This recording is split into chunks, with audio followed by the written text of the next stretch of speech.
Приветствую, коллеги! В этом видеообзоре мы рассмотрим новый функционал конструктор отчетов.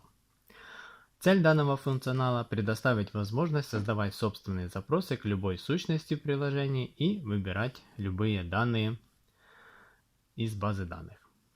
Очень часто поступают запросы сделать выборку одновременно из нескольких сущностей и отобразить данные в одной таблице, или же сделать некий сводный отчет, который отображает данные в заданном формате. Все эти задачи поможет решить конструктор отчетов. Для тестирования данного функционала я создал простенький отчет. Как мы видим в данном примере, выбираются данные из сущности заказы, сгруппированные по месяцам, и данные из сущности расходы. Кроме табличных списков, в отчете можно отобразить данные в виде графиков, а также вывести отдельно выбранные значения. В отчете предусмотрен фильтр по дате.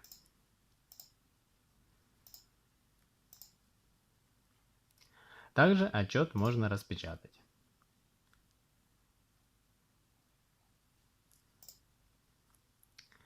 Теперь давайте разберемся, как построить такой отчет. Переходим на страницу дополнения конструктора отчетов и создаем новый отчет. Я уже создал наш тестовый отчет.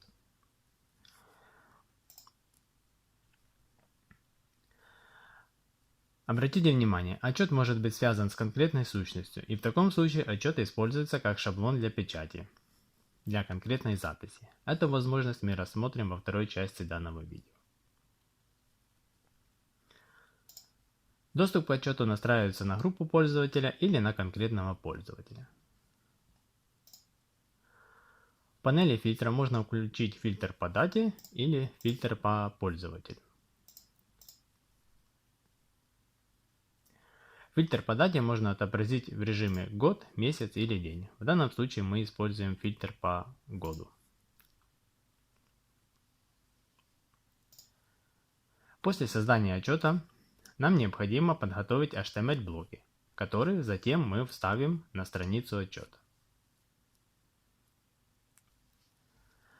Нажимаем на ссылку HTML-блоки, и у нас есть 4 блока. Заказы по месяцам, расходы по месяцам, общая сумма заказов и общая сумма расходов. Рассмотрим тип блока таблица MySQL запрос заказы по месяцам.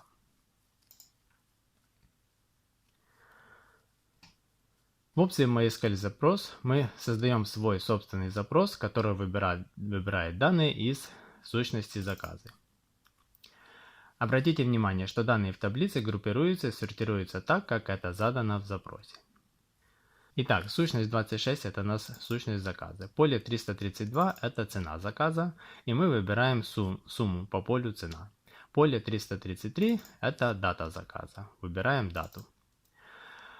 В условии указываем фильтр по дате, группируем заказы по месяцам и сортируем по дате.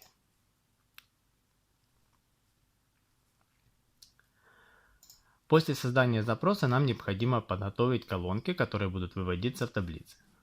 Нажимаем на название блока и добавляем необходимые нам колонки.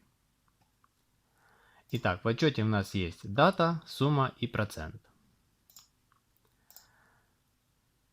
Колонка дата это тип колонки дата, и мы можем задать свой формат.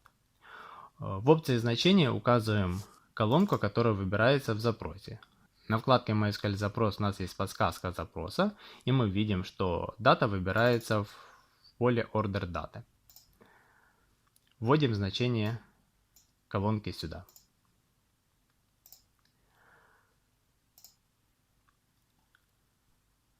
Колонка сумма это у нас числовое поле. Для числового поля мы можем указать суффикс и префикс. И колонка процент это PHP код, где мы можем добавить собственное вычисление. В переменной item хранятся все значения, выбранные в запросе. Итак, берем значение сумму и умножаем на 20%.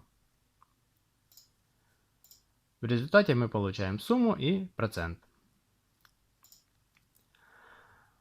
Обратите внимание, что в таблице мы можем добавить дополнительные строки, и строки, которые добавляются внизу, мы можем использовать сумму колонок. В переменной total хранится сумма для всех колонок. Есть подсказочка, и мы можем вставить сумму, любую из колонок, в дополнительные строки. В данном примере мы вставляем сумму по полю сумма и по полю процент.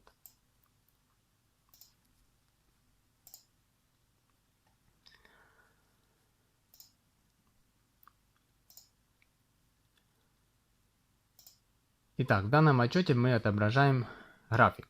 Чтобы отобразить график в таблице, на вкладке «Графический отчет» выбираем тип необходимого нам графика и выбираем расположение графика. Очень часто необходимо отобразить только график без таблицы. Для этого выберите опцию «Только диаграмма». В данном случае таблица будет скрыта и отображается только график.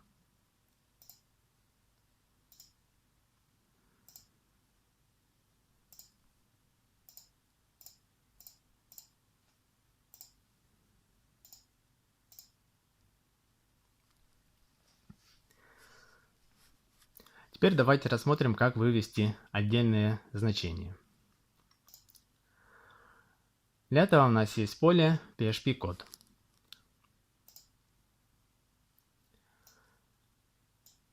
В данном поле мы уже самостоятельно создаем запрос к базе данных, то есть к таблице заказа, выбираем сумму заказа за конкретный год, который указан в фильтре. И выводим данное значение. Можно создать собственный HTML-блок, написать свои стили, чтобы это было в каком-то своем формате. Можно вывести просто значение. Тут уже как заказчик захочет, так можно сделать. После создания всех необходимых HTML-блоков нажимаем на название отчета и формируем саму страницу отчета. Можно использовать HTML-редактор или вставлять HTML-теги вручную. Чтобы вставить HTML-блок, просто выбираем его из списка. И сохраняем отчет. На этом настройка отчета завершена.